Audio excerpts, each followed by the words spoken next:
Hello दोस्तों, रेकपीडिया पर आप सभी का बहुत बहुत स्वागत है। आज है तारीख 24 जून 2023 और आज के करंट अफेयर्स क्लास में आप सभी का बहुत बहुत पुनः स्वागत है। ठीक है, डेली का करंट अफेयर्स हम लोग स्टार्ट किए हुए हैं जो रोज़ सुबह 6 बजे आपको मिल जाता है। चलिए आज का क्वेश्चन देखते हैं बारी बारी से। आज कौन कौन से महत्वपूर्ण करंट अफेयर्स हमें पढ़ने हैं। देखिए पहला सवाल है, टाइम मैगजीन के द्वारा जारी 100 सबसे शक्तिशाली प्रभावशाली कंपनियों में से कौन सी भारतीय कंपनी शामिल है? A Tata group, B Reliance industries, C Bharti Airtel, D NPCI. देखिए इसका सही आंसर हो जाएगा डी एनपीसीआई। एनपीसीआई इसका फुल फॉर्म भी याद रखिएगा, छोटे एग्जामों में पूछा जा सकता है। National payments corporation of India. National payments corporation of India. ठीक है, इसका स्थापना हुआ था 2008 में और इसका हेडक्वार्टर कहाँ है तो याद रखिएगा मुंबई में है। ज़्यादातर हेडक्वार्टर तो मुंबई और नई दिल्ली में ही है। ठीक है, कभी भी आपको तुक्का मारना हो तो मुंबई नई दिल्ली में से ही कुछ मारिएगा, ज़्यादातर हेडक्वार्टर यहीं पर है। ठीक है, और एक चीज़ याद रखिएगा, इन टॉप 100 कंपनियों में से, प्रभावशाली कंपनियों में से एक तो एनपीसीआई है और दूसरा है मीशो। ई कॉमर्स प्लेटफॉर्म है ना, जैसे फ्लिपकार्ट वगैरह है, वैसे ही मीशो भी है। कभी ना कभी आपने ऐड देखा ही होगा। तो इसमें कौन कौन है? एक एनपीसीआई है और दूसरा मीशो है। ठीक है, ये दोनों ही कंपनियां जो है टाइम मैगजीन के द्वारा 100 सबसे शक्तिशाली प्रभावशाली कंपनियों में शामिल है। चलिए नेक्स्ट क्वेश्चन देखते हैं। देखिए नेक्स्ट है, हिंदुस्तान एरोनॉटिक्स लिमिटेड ने भारतीय वायुसेना के हल्के लड़ाकू विमान के उत्पादन के लिए किसके साथ समझौता किया है? ठीक है, देखिए पहला ऑप्शन में है GE एरोस्पेस, बी में है लॉकहीड मार्टिन, सी में है एयरबस, डी में है टेस्ला। देखिए इसका सही आंसर हो जाएगा GE एरोस्पेस। ठीक है, अभी जो है ना MK2 तेजस जो है, ठीक है, इसी का जेट इंजन का उत्पादन के लिए यह समझौता किया है। जेट इंजन का उत्पादन के लिए MK2 तेजस का जेट इंजन के उत्पादन के लिए इसका साथ समझौता किया गया। किसके साथ? GE एरोस्पेस के साथ।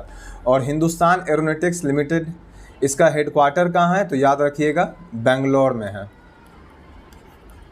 कहाँ पे है? बेंगलोर में है। चलिए नेक्स्ट क्वेश्चन देखते हैं। फिनलैंड के नए प्रधानमंत्री के रूप में किसे चुना गया है? वेरी वेरी इंपॉर्टेंट है एकदम, VVI। ठीक है, क्यों VVI है वो भी बताते हैं।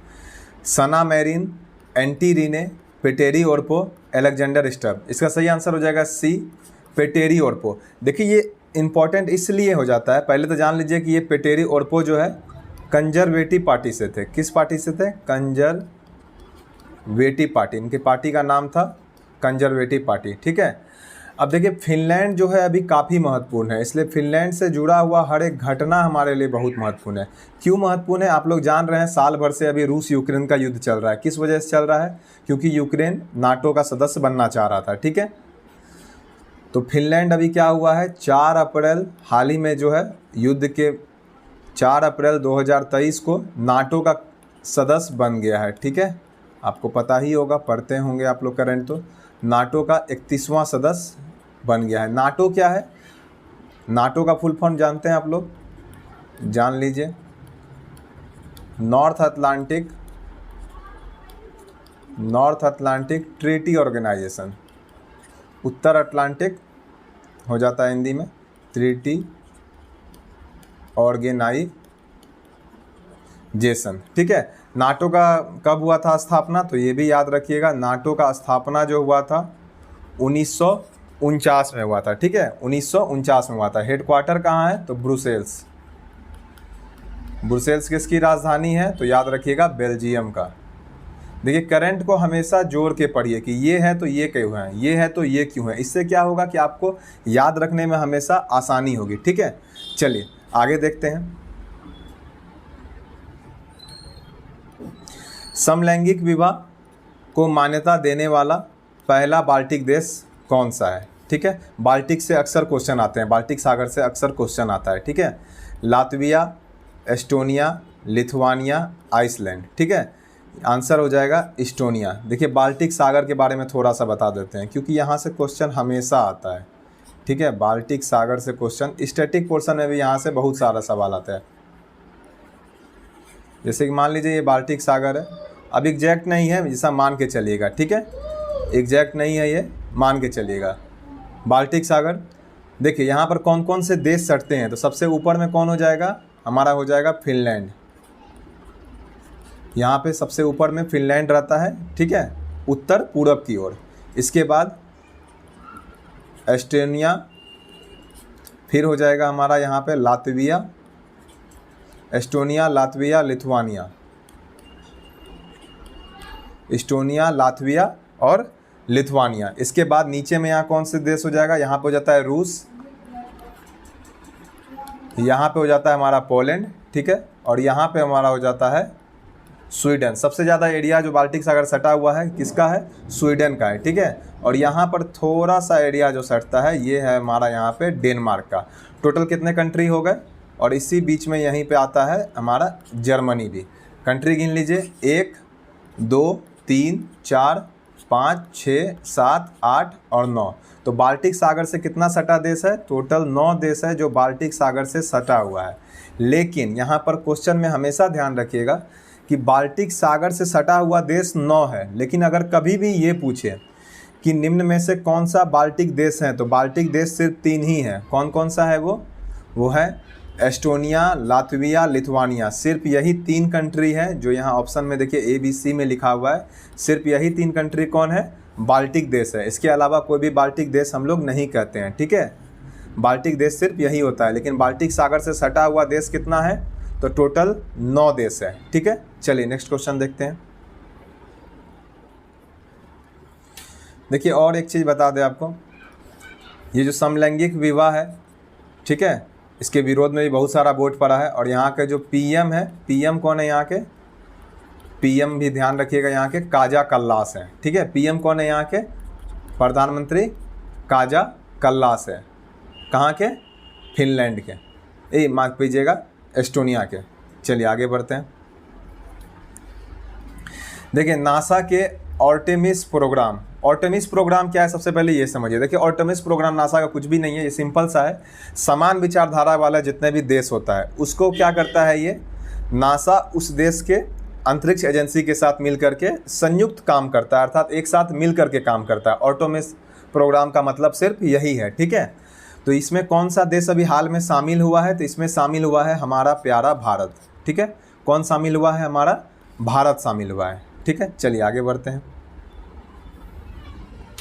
90 अंतर्राष्ट्रीय गोल दागने वाले कौन तीसरे सक्रिय फुटबॉलर बन गए हैं। Cristiano Ronaldo, Lionel Messi, Sunil Chhetri, कोई नहीं। देखिए ये हो जाएंगे हमारे भारत के सुनील छेत्री। कहाँ के हैं ये, तेलंगाना के, सिकंदराबाद के हैं, तेलंगाना के सिकंदराबाद से हैं, ठीक है। और सुनील छेत्री हाल ही में जो पाकिस्तान का जो मैच हुआ था, ठीक है, जो अभी चल रहा है ना साउथ अफ्रीकन, अभी जो साउथ अफ्रीकन फुटबॉल चैम्पियनशिप चल रहा है, फुटबॉल चैम्पियनशिप 2023, तो पाकिस्तान वाला जिस दिन मैच था ना, पाकिस्तान को हम लोग कितना से हराए थे, 4-0 से हराए थे। इसमें 3 गोल जो दागा था, कौन दागा था, जिनके गोल से हम लोग जीते, सुनील छेत्री भाई साहब ने उस दिन 3 गोल अकेले दागा है, ठीक है, पाक के खिलाफ, ठीक है। कितने वर्ष के हैं ये, 38 वर्ष ये हैं। देखिए और एक बात याद रखिएगा, यहाँ पे सवाल में ट्विस्ट हो सकता है कभी भी। 90 अंतर्राष्ट्रीय गोल दागने वाले कौन तीसरे सक्रिय फुटबॉलर है। सक्रिय का मतलब क्या होता है, जो अभी भी खेल रहे हैं, ठीक है। अगर सक्रिय शब्द यहाँ पे नहीं लगा हुआ रहेगा तो याद रखिएगा ईरान के जो फुटबॉलर हैं उन्होंने सुनील छेत्री से ज़्यादा गोल किया हुआ है, 97 गोल वो किए हुए हैं, ठीक है। टोटल कितने गोल किए हुए हैं वो, 97 गोल किए हुए हैं। तब उस हिसाब से जोड़िएगा अगर आप सक्रिय असक्रिय दोनों को जोड़ करके, तो फिर ये हो जाएंगे चौथे नंबर पे। लेकिन अगर सक्रिय खिलाड़ी की बात करेंगे तो फिर हो जाएगा यहाँ पे तीसरा स्थान पे। क्रिस्टियानो रोनाल्डो पुर्तगाल के खिलाड़ी हैं, जानते ही हैं आप लोग। लियोनेल मेसी कहाँ के हैं, अर्जेंटीना के हैं, ठीक है।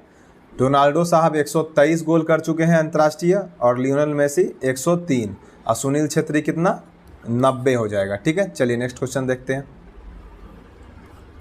देखिए नेक्स्ट है, हाल ही में भारत की बाहरी खुफिया एजेंसी रॉ का नया प्रमुख किसे नियुक्त किया गया है? ए सामंत गोयल, बी रवि सिन्हा, सी रविंद्र कुमार, डी विनोद लाहौरी। तो इसका आंसर हो जाएगा बी रवि सिन्हा। ठीक है, ये कैबिनेट सचिवालय के, इससे पहले ये कहाँ थे तो याद रखिएगा ये कैबिनेट सचिवालय के विशेष सचिव थे।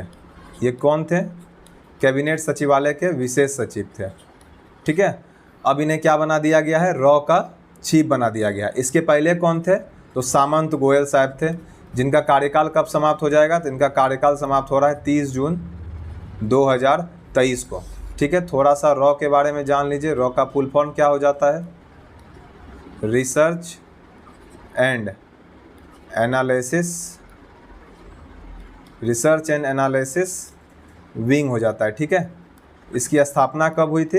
1968 में हुई थी। हेडक्वार्टर कहाँ है इसका? तो याद रखिएगा नई दिल्ली। हेडक्वार्टर कहाँ है इसका? तो नई दिल्ली है। ठीक है, और कुछ इसके बारे में विशेष है नहीं। चलिए नेक्स्ट क्वेश्चन देखते हैं।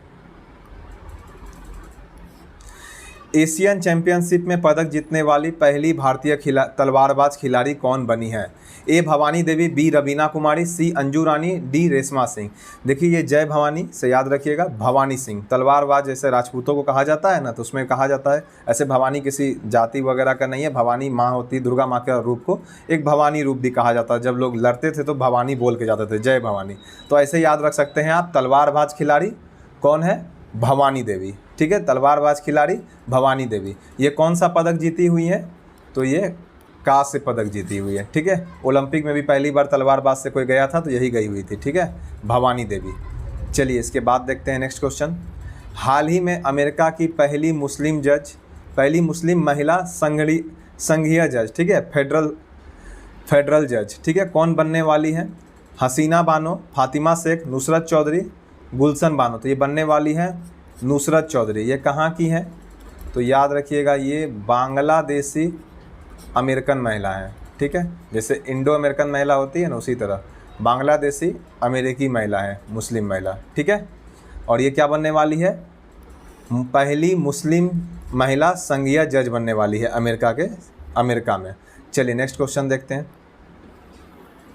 इनमें से किसे यूरोपीय निबंध पुरस्कार 2023 के लिए नामित किया गया है? ठीक है, ए सलमान रुश्दी, बी अरुंधति राय, सी आर.एन. भास्कर, डी चेतन भगत। इसका आंसर हो जाएगा बी अरुंधति राय। देखिए कल भी बताए हुए थे अरुंधति राय के बारे में। The God of small thing और गीतांजलि श्री के लिए इन्हें अंतर्राष्ट्रीय बुकर पुरस्कार भी मिला हुआ है। The God of small thing ये इनकी एक फेमस किताब है, और दूसरा गीतांजलि श्री। ये दो हमेशा याद रखिएगा। गीतांजलि श्री इसके लिए क्या मिला हुआ था? अंतर्राष्ट्रीय बुकर पुरस्कार। अंतर्राष्ट्रीय बुकर पुरस्कार किस वर्ष का? 2022 का। ठीक है, सलमान रुश्दी के बारे में भी कल भी बताए हुए थे। मुंबई में जन्म हुआ था, 1949 में जन्म हुआ था, 1947 आज़ादी वाले साल में जन्म हुआ था। इनका जो सबसे फेमस किताब है वो क्या है, जो एग्ज़ाम में अक्सर पूछा जाता है, वो है मिडनाइट्स चिल्ड्रन। ठीक है, कल भी इन पर एक क्वेश्चन था करंट अफेयर्स में, कल भी पढ़ाए हुए थे। इन पर क्या था? सलमान रुश्दी को अभी हाल ही में क्या मिला है? सलमान रुश्दी को क्या मिला है अभी हाल ही में? जर्मन बुक ट्रेड का शांति पुरस्कार।